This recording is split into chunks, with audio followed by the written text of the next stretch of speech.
good මෝර්නින් මගේ යාළුවනේ මට හම්බුණා පරාමාළුවෙක් මං දැන් ඒක හදන්න යන්නේ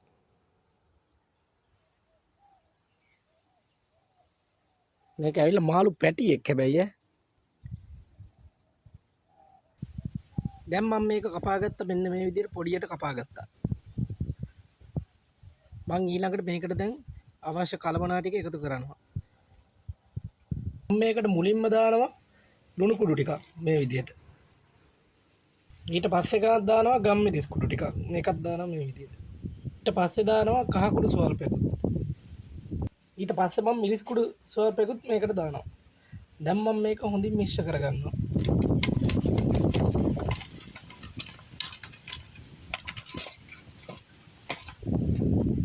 අන්තිමේට මේ විදිහට මිශ්‍ර කරලා මම තියාගන්නවා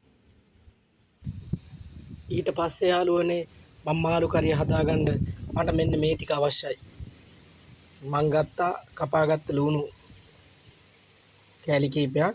ඊට පස්සේ රතු ලුණු ගෙඩි 3-4ක් සුදු ලුණු ඊට පස්සේ රම්පේ ගත්තා කරපිංචා ඊට පස්සේ කරාමුණටි එනසාල් ඊට පස්සේ මං දෙහි පොඩි කෑල්ලකුත් ගත්තා මේ දෙහි කෑල්ලක් අරන් දාපුවම ඒකෙන් එනවා අමුතුම රසක් එනවා ඒකට මේ ටිකෙන් ගලේ අඹර ගන්නවා සුදු ලුණුයි රතු ලුණුයි එනසාල් මට කියන්න බැරුණා ගොරකත් මම මේකට පොඩි කෑලි දෙකක් අරන් තියෙනවා ඒ ටික මම හොඳට ගලේ අඹර ගන්නවා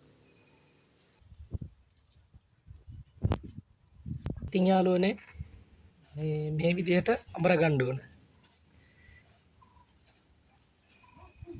ඇතිලියක තමයි හදන්නේ මේ මාළු කරිය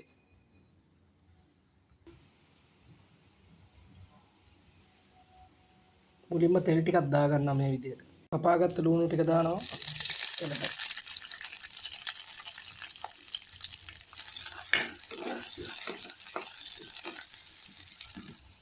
ඉන් පස්සේ රම්පේ ටිකක් එකතු කරනවා ඊට පස්සේ කරපිංචා රම්පේ කරපිංචා දාපුවම හොඳ සුවඳක් එනවා ඊට පස්සේ මම අර ගලේ අඹරගත්ත ටිකක් දානවා මේ විදිහට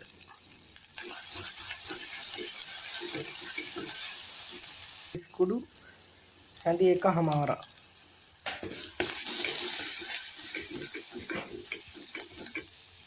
හැන්දකුත් මම මේකට දානවා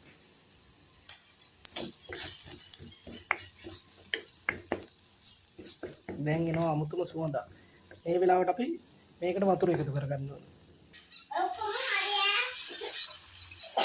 දැන් මේ විදිහට වතුර මම එකතු කරා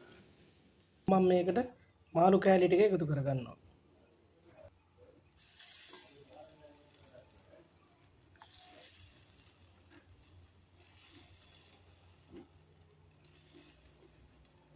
මේක මද ගින්නේ ඉදෙන්න තේනවා හොඳට යන්න බැරුණා ඊට පස්සේ මම මේ අර කපාගත්ත දෙහි කෑල්ලෙනුත් ටිකක් මිරික ගන්නවා මේකට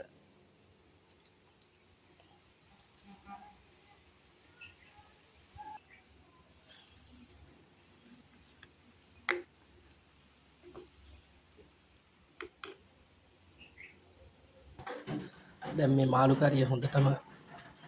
ඉදෙනවා අමුතුම පාටක් තමයි තියෙන්නේ මේක දැන් මේ තියෙන්නේ දැන් මාළු කරියෙන් අවසාන හරිය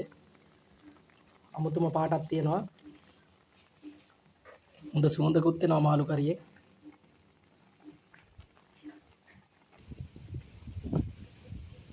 මේ තියෙන්නේ යාළුවනේ මං අන්තිමට හදාගත්ත මාළු එක ඒ මාළු එක ඉදෙන අතරේ මං හදාගත්ත ගෝවයි පරිප්පු එකට දාලා ඊට පස්සේ හැදුවා සම්බෝල පපඩම් බැද්දා දැන් මං ඉතින් මේ ටික කණ්ඩ හදන්නේ ඔයාලා මගේ වීඩියෝ බලලා හොඳයි කියලා හිතෙනවා නම් මාව subscribe කරන්න like කරන්න කමෙන්ට් එකක් දාන්න මොනවා හරි අඩුපාඩු තියෙනවා නම් එහෙනම් සියලු දෙනාටම බොහොම ස්තුතියි